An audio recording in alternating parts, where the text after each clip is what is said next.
माता के समान अब पृथ्वी से दिहल गईल,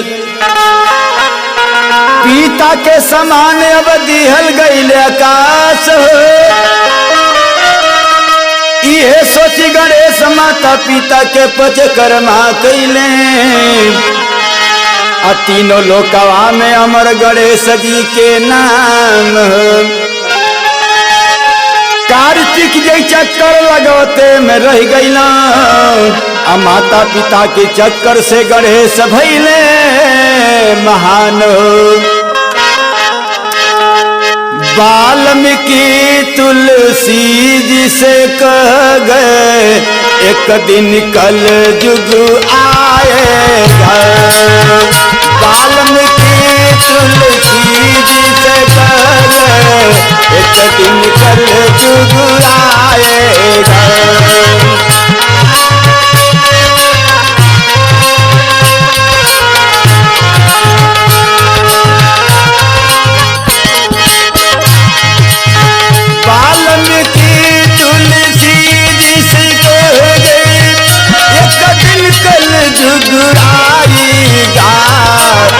ब्राह्मण होके वेद न जाने मिथ्या जन्म गवाएगा।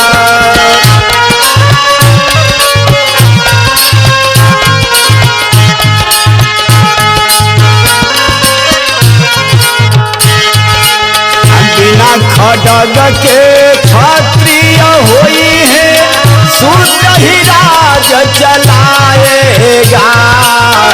बिना खड्ग के क्षत्रिय होई है, शूद्र ही राज चलाएगा। हंस खाएगा दाना दूनी, कौआ मोती खाएगा।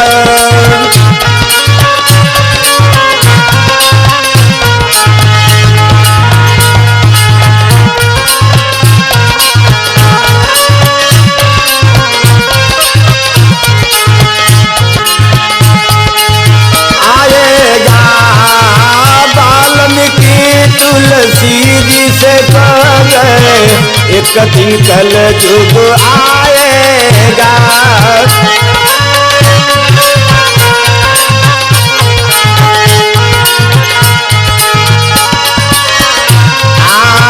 देवता देवी का फोटो पेपर ऊपर छपाएगा।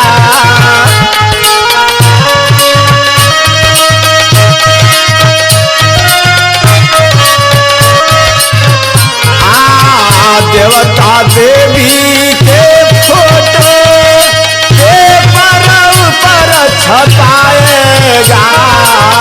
कुछ दिन लोगवा पूजा करी है, फिर घोड़ा पर फेंकाएगा।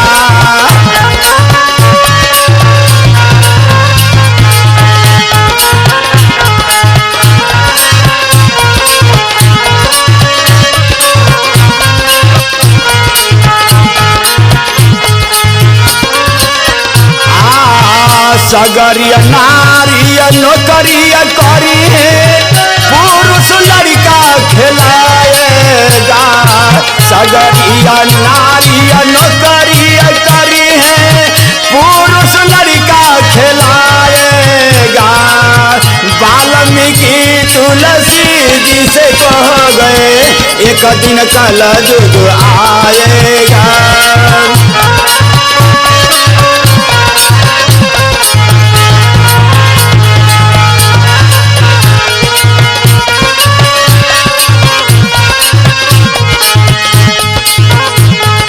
केहू का शादी बियाह परीता घीव दही बरसाएगा। केहू का शादी बियाह परी तब घीव दही बरसाएगा। मुर्गा मछली चला दिहले पर जय जयकार बनाएगा। वाल्मीकि तुलसी जी से कह गए एक दिन कल युग आए।